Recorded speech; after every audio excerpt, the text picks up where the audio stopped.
There we are.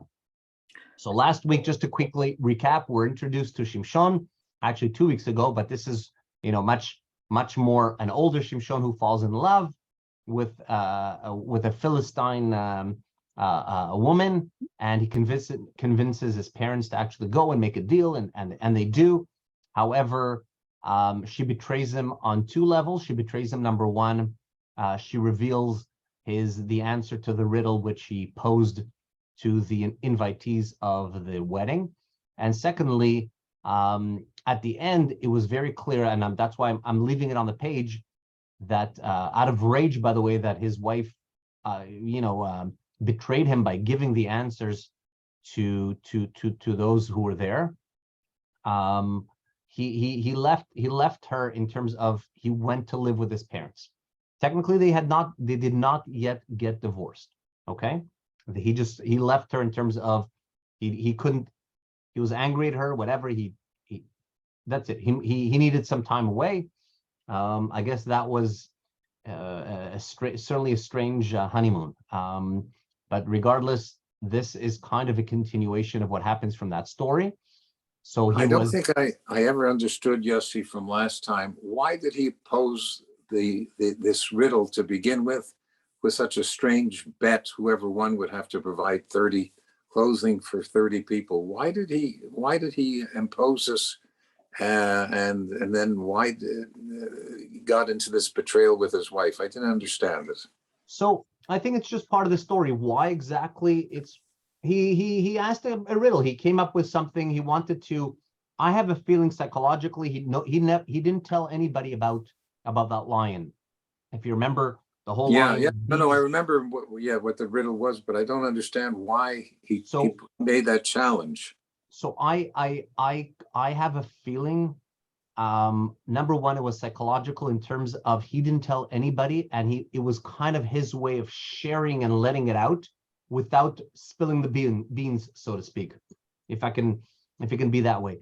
Or you can look at it a little bit more pragmatically, that this was really part of God's plan. That was in terms of the steps of for Samson to have, for Shimshon to have a reason to have vengeance against them, to have hatred against them. That was part of it. In other words, his wife displays a dishonorable favoritism towards her people, not her husband. This was kind of like the vehicle to use it to get there.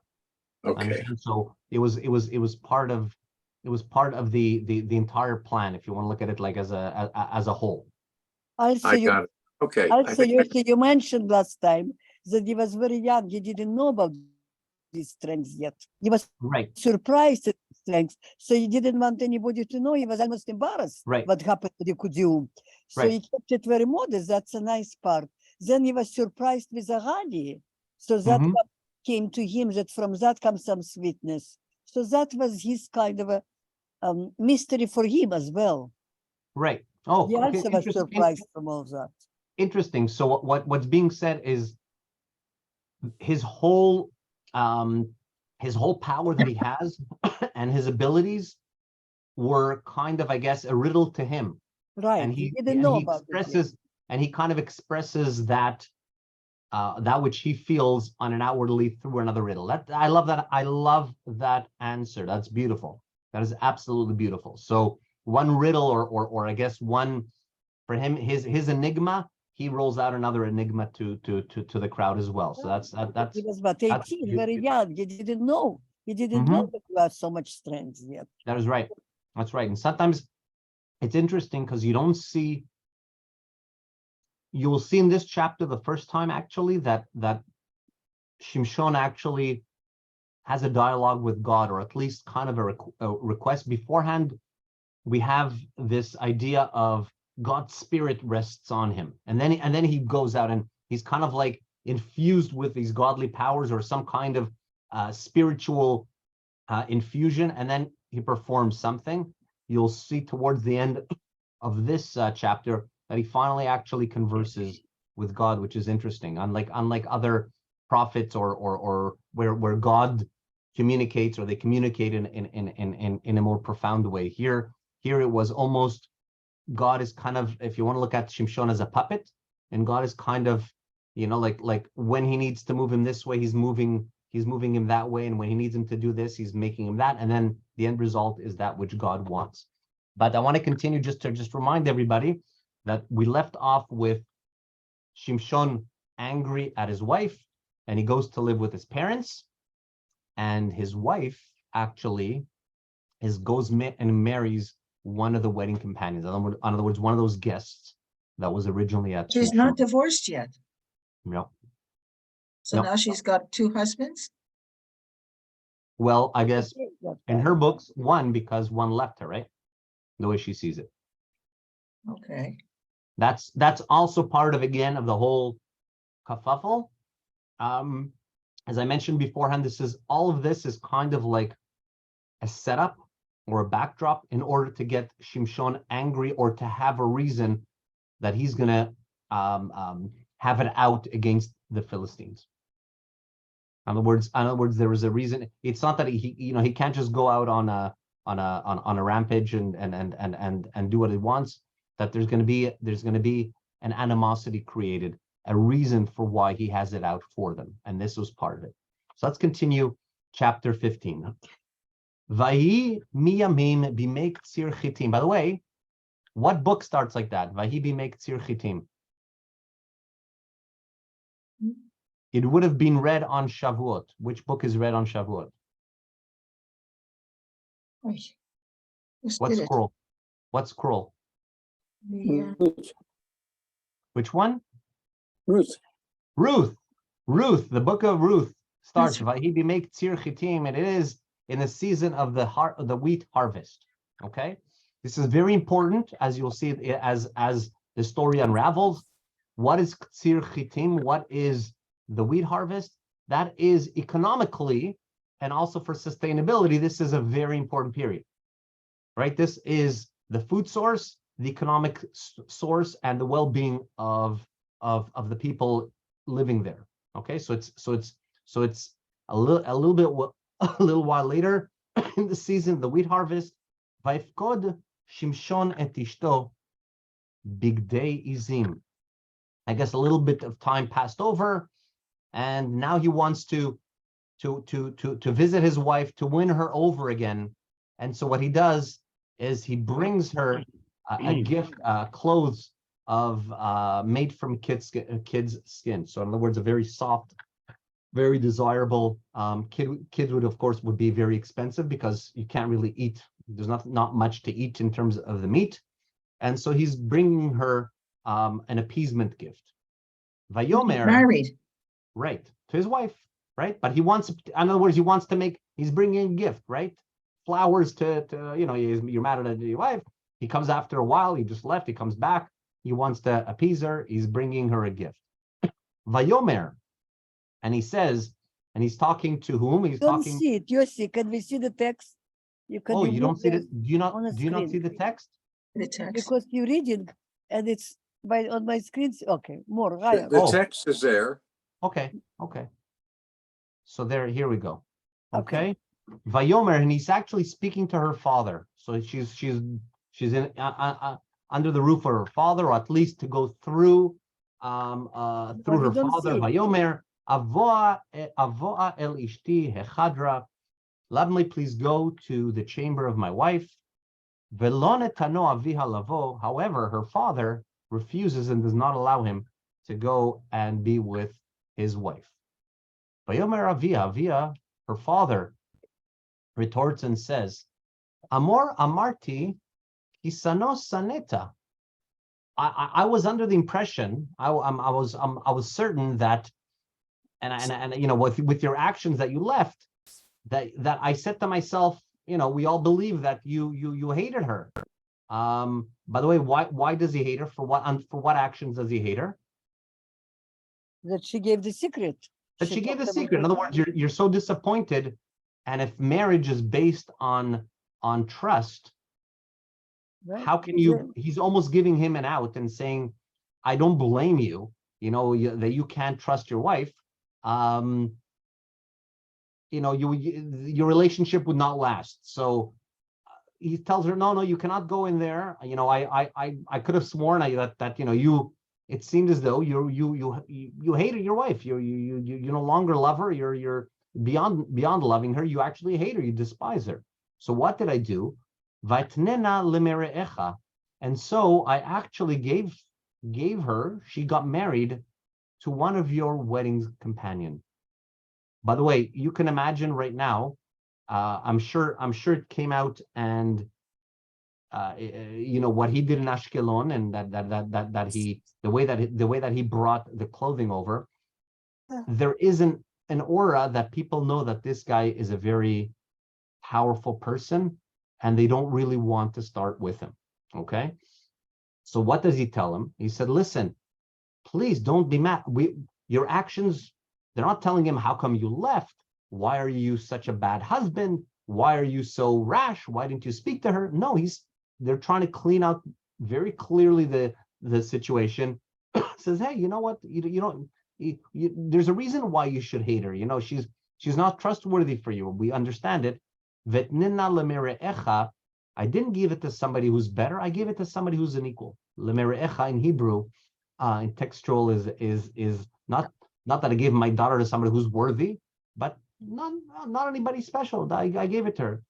But the father says, "Halo achota ktana tova mimena." But she has a sister, a younger sister, who is much better than her, more beautiful, perhaps more compassionate, perhaps somebody whose relationship has not been tarnished yet with her. Tehina licha tachteha. Let's make a swap. Go marry her instead of her older sister. What does it sound like, by the way? Like Leah. Parting. Jacob. Leah and Rachel, kind of, right? Leah and Rachel, the same story as part of it. Exactly, except with Leah and Rachel was the opposite, right? Yaakov wanted the younger one, and Lavan substitutes the older one instead of the younger one. And here we have exactly the opposite. He's married to the older one, which seems to be, the normal way of doing things. And now the father is saying, no, take the younger one. She's much better. You have no quarrels with her. She hasn't done you wrong. Let's make a swap. What does it say? Vayomer lahem Shimshon. Shimshon then retorts and says, Niketi hapam miplishtim. Now the Philistines can have no claim against me. I've right now cleared my conscience in terms of my feeling towards the Philistines. Yoseh ani imam ra'ah, for I shall do them harm. In other words, he finally says, you now gave me the reason to perform an act of justice against you, against the Philistines, which will be a very impactful and harmful action. What does Shimshon do? Vayelech Shimshon, vayelkot 300 shualim. Shimshon goes out to the fields and collects, and he catches 300 foxes. Vaikach lapidim, and he takes torches. Vayifen zanav el zanav. So imagine he takes two tails of the foxes, one against the other. Vayasem lapid echad ben shnei aznavot batavech, and he ties the torch in between these two tails. So in other words, you're going to have two foxes running, and behind them, in between their tails that are caught together, there's going to be a torch. And again, what did we say? What time of year is this? It's the wheat harvest. Wheat harvest. So this is a very important time. This is what they've toiled all this time in order for the food source to finally come out. And he has caught 300 foxes, put a torch in between both of their tails, so to speak. Vayaver esh balapidim, and he lights the torches. Vayshalach bekamot pelishtim, and then he releases these foxes in all of the growth and all of the fields of the Plishtim. And what does he do? Vayaver migadish ve'ad kama, setting fire to stacked grain, to standing grain, ve'ad kerem zait, to vineyards, and also to the olive trees. So basically, he's hitting them not only, as I said, for the food, sustenance, but also monetarily in terms of the economy. Vayimru plishtim, the Philistines said, Mia sazot. They wake up the next day, they see everything is on fire. Who's done this? Vayimru Shimshon Chatan HaTimni. This is Samson, the son-in-law of the Timnite. Why? Ki lakach et ishto, because her father took this. Shimshon did this out of anger because that Timnite took his wife, Vaitnei Mereo, and he gave it to one of his wedding companions. So Vayalu Flishtim, the Philistines go up to that city, Vaisrafu ota vetavia ba'esh, and they burn Samson's wife and her father in the fire. Vayomer lahem Shimshon, Samson retorts and tells, Im tasun kazot, if this is how you act, ki nikamti vachem v'acharech dal. Don't think right now that you have right now made me feel good by your actions. I will not cease to take revenge on you. So he says, don't think suddenly now you want to show that you're, how you understand what a vile act, my wife did and her father, he permitted it as well. You're not quelling my rage. I am going to be letting you have it. Vayachotam shok al yarech makagdola, and there in that place, he gave that whole the entire Philistine community who came out to burn his wife, his ex-wife, his wife, and his father-in-law. He beat them all up. He gave them a beating. Vayered vayeshev bisif sela etam. He went down and stayed in a cave of the rock of Etam. Vayalu plishtim. And this is a little bit of an adjustment. There's going to be a showdown. Vayalu plishtim, vayachanu bihuda, vayitnashu balechi, and the Philistines following him kind of around. They come up to Yehuda, the camp in the grounds of Yehuda, and they spread out all over the place called Lechi, around where he is situated. And they turned around and they told the people of Yehuda, Vayimru ish Yehuda. The people seeing them, the dwellers of Judah, sees all these Philistines coming up. Lama alitem aleinu, why are you coming up and living, why you come up against us? Vayimru, they said, no. We came up, lesor et Shimshon alinu. Our only purpose is we have come up in order to arrest or to take Samson as a prisoner. Lasot lo kasher salanu. We wanna go and do to him as he did to us. So in other words, he beat them all up. He burnt their fields. They want to take justice. And don't forget, they are also in power. It is the Philistines right now that are Moshlim, that they are the ones who are ruling over Israel. They want to restore power, justice. They want to take him to court. They want to take him as a prisoner and give him his due punishment. Vayardu shloshet alafim ish mihuda, 3,000 men from Judah came down. El sif sela Etam. They went up to the cave at the rock of Etam, and they called up to Shimshon. Vayarul Shimshon, haloya data ki moshlim banu plishtim. You know that it is the Philistines who are ruling over us, right? What have you brought upon us by agitating them? What have you done? Vayomer lahem kasher asuli kerasiti lahem. He says, as they did to me, I repaid them back. Vayimrulo, so the Judites tell him, we have come here, lesorchai aradnu. We've come in order to arrest you, and letitcha biat plishtim, and to pass you over, to give you over onto the Philistines. Vayon lahem Shimshon. Shimshon tells them, Hishavuli, please, just promise me, pentif geun biatem, lest yourself you will attack me. In other words, That's fine, as long as you do not harm me. So he's giving them a warning.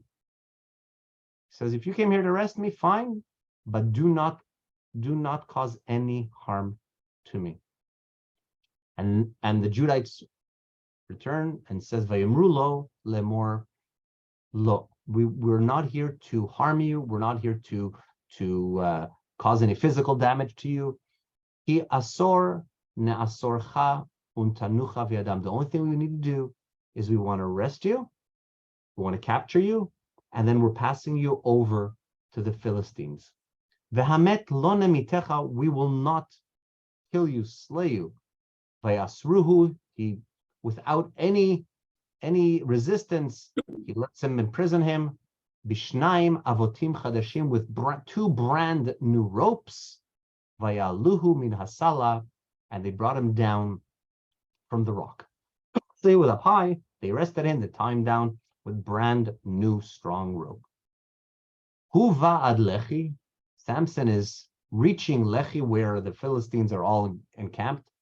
Uflishtim herio likrato.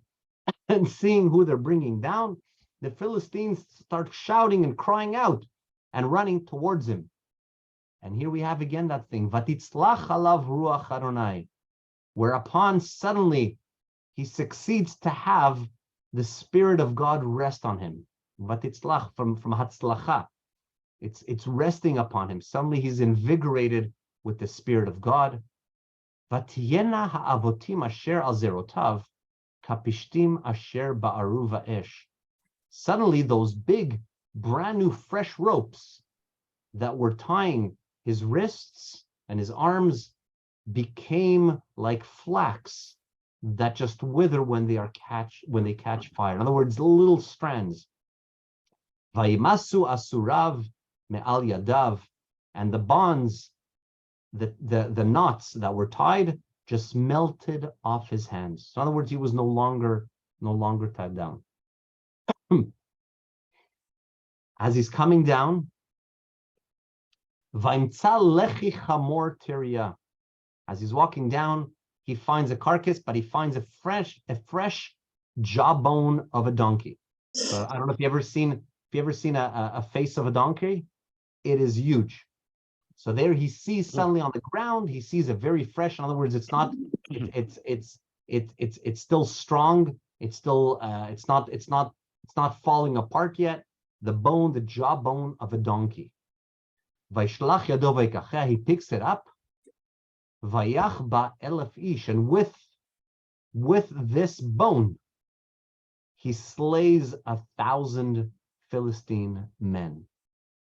And then you asked beforehand, Stephen, what was all about that riddle? Apparently, he has this side of him that he's very poetic. And then Shimshon actually goes out and he sings. He makes himself a little a little song. Vayomer Shimshon bil, and if you know, by the way, he's going to play with the word chamor. Bilchi hachamor, with the jaw of the donkey. Chamor chamoratime, a multitude of multitudes. So chamor can also be used in terms of describing a huge amount of people, so crowds. So bilchi hachamor, with the jaw of the donkey, chamor chamoratime, mass upon mass, or a great multitude, bilchi hachamor hiketi elefish, with the jaw of that donkey, I have slain 1,000 men. Just as he finished singing and chanting this song, he throws away this jawbone, ramat lechi, and he calls that place the altitude, the ramat, the ascension of lechi. In other words, there was some kind of an elevation of some sort, whether it's spiritual, whether it was a physical elevation in terms of beating and overcoming this danger, but he calls it Ramat Lechi. And there, suddenly, he has the first time that we kind of see, I guess, the frailty of Shimshon. Vaitzma meod, suddenly he becomes very thirsty. What does he do? Vaikra el Adonai, Vayomar, and there he calls upon, and he calls out to God, and he says, Ata natata v'yad avdecha, you have given to the hand of your servant eta teshua hagedola azot, this great victory, this great great you a savior. You just saved me from a great danger, and now ve'ata amud batzma, but you allow me to die of thirst. V'nafalti bi'adar elim, and then once they will see that how weak I am, and that I have succumbed to my thirst, I will fall to those who are uncircumcised. What are those uncircumcised? In other words, the Philistines. Now they're going to come and take me away. So vayvaka Elohim et hamachtesh asher balechi. So God split open the hollow which was there in Lechi. Vayitzu mimenu mayim vayesh. Suddenly water start pouring out, and he's drinking. Vatashov rucho vayechi, and he regains his strength. He regains his composure, and he's revived. He feels alive. Al ken kara shema. That is why he named that place Ein Hakore Asher Belechi. The water source, the pond that calls out, that is in Lechi. In other words, he named that water source the crying out, so to speak, which is in Lechi, ad hayom hazeh, until this very day.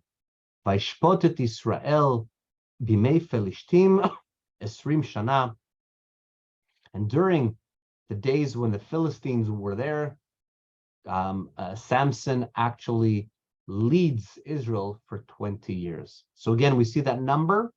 We had that number of 40, and now it's divided into 20. It seems like usually we have this number, or we have this detail of how many years a shofet rules at the end. But notice that the story of Samson is still not over. We still have a couple of episodes before the end of the book. So even though they kind of tell us beforehand, some of the stories will still continue. Where does Delilah come into his life? That's, God willing, next week. That's next week, and that's yeah. She brought him in, so don't. another 20 years. We'll find out next week, God willing. By the way, who heard before of the story with the 300 foxes? Anybody heard that before? No. That's a it's also here. And I specifically remember the story of Samson as a kid in grade 1 or 2. It didn't bring this up at all. Yeah. So it's actually very beautiful. It ends up being there's some beautiful episodes, and I made allusion to it last week. To me, I think Samson is literally like the Hulk, and he's got a very gentle side, and you see him, creating poetry, so to speak. And when he's moved and he realizes that this is the first time, by the way, when he finally admits and he realizes that, hey, my power, comes from God, and he kind of realizes, and when he feels weak, he almost panics, if you want to look at it that way, that the idea of being thirsty, he panics. And because he sees his role, it's not just, I guess, beyond the Hulk in terms of, just vengeance. He sees himself as venging for the entire Israelites, for the Philistines. In other words, he's not just going, his pretense, the pretext for him personally is not just because he wants to do it on his own personal level, but he's on a mission to save the entire Israelites, not just himself. That was, he recognizes for the first time that is just a pretext for him to use the power that God gave him in order to rescue, so to speak, the Israelites from the hands of the Philistines. But every time something wondrous happens, it's amazing just to see suddenly he's got these beautiful words coming out. Play on words, chamar. It's actually quite fascinating, and I'm sure if you did a psychological, discourse on it, if you knew that, there'd be a lot of underlying currents, and you'd see a lot of different beings or levels and layers of a human being, in terms of, we don't know, we all have a lot of layers, but you see a lot of layers very clearly. It's not just one direction of a human being. He's got many facets, but they all come together to get to at the end to create what the outcome that God has devised. Any questions by anybody? It was a short chapter, but a very, very beautiful chapter. Any questions? They probably left it out in elementary school because it's kind of scary. There's no question about it. A lot of it is it's also, it's the context. So if the story that of course, Delilah, the love story and everything, which I don't want to get into right now. We're not gonna go into it in terms of showing the vulnerability of people, and at the end, just when you think you're down, you're exploded, you have your last moment of heroics. There's a lot of it's a beautiful, you can teach a lot of lessons to kids. This is just teaching some of these stories, of course, lessons with how do you call it, with couples, how behave. Kids don't understand that in terms of No, treating. I don't think they take too easy to the kids, the foxes with the tails and the torches in between. That wouldn't go over too well. Right. That as well. The torches, the burning, all that stuff.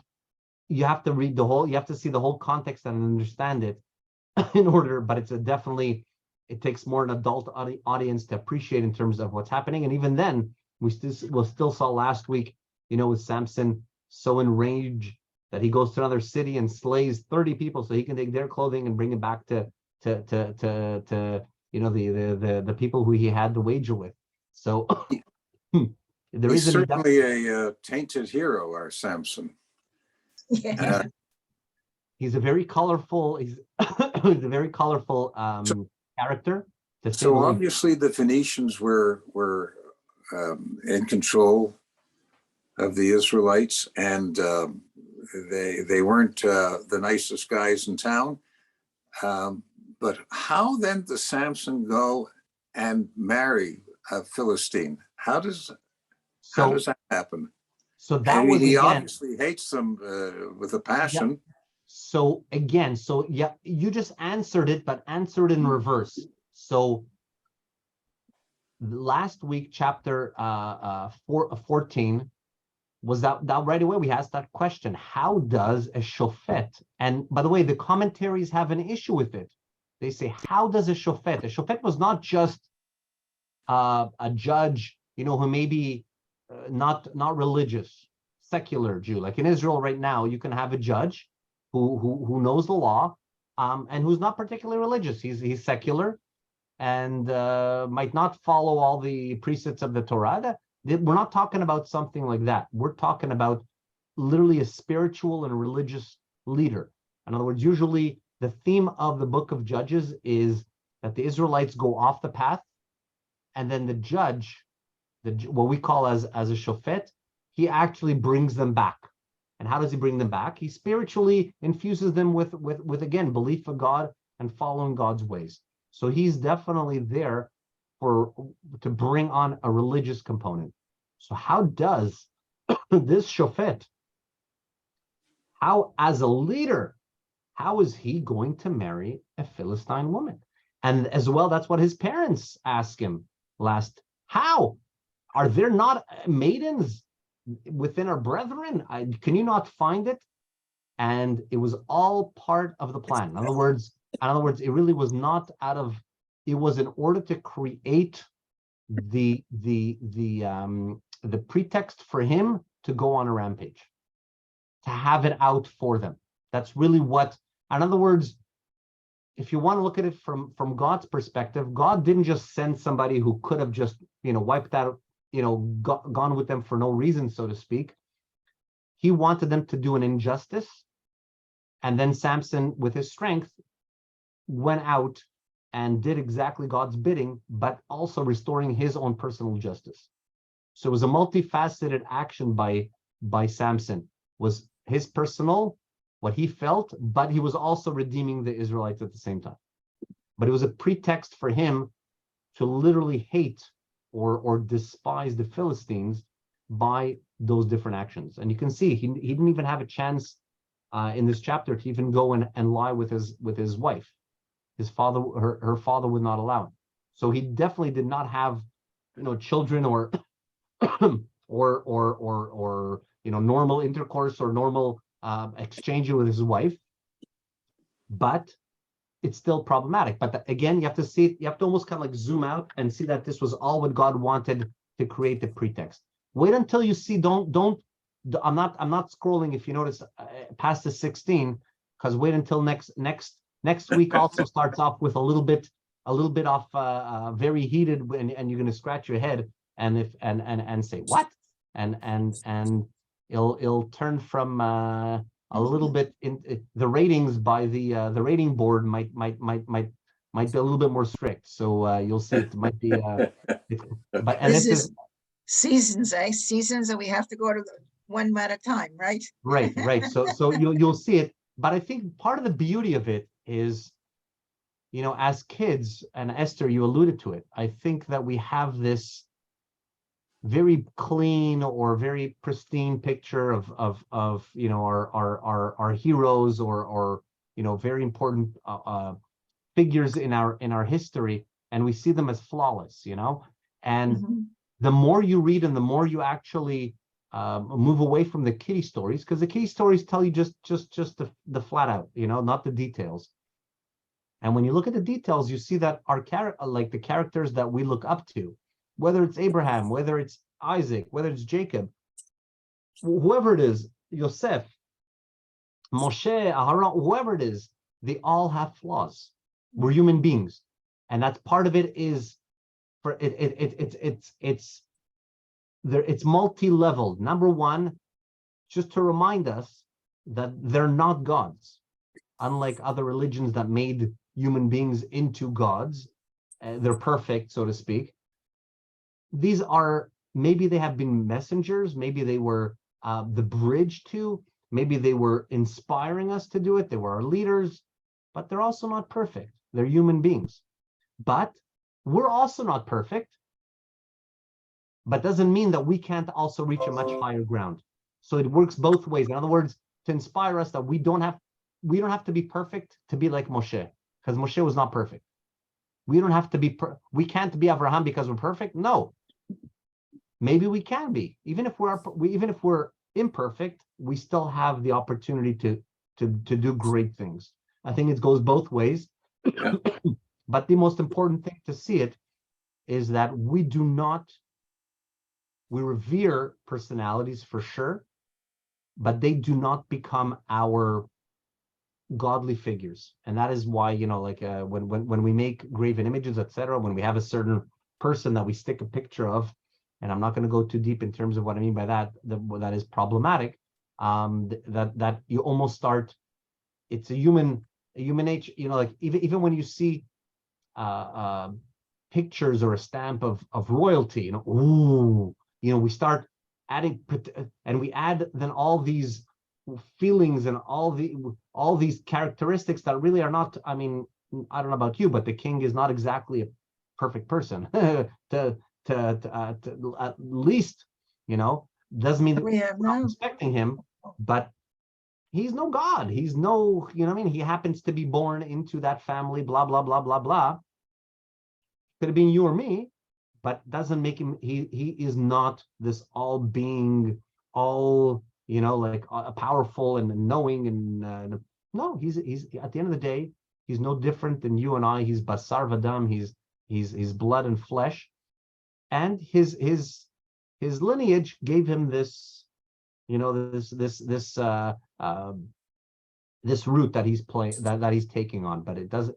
He's not a godly figure, which in the olden days, kings and rulers used to, pharaohs and all that stuff, they were seen as the deity. They were seen as a godly figure.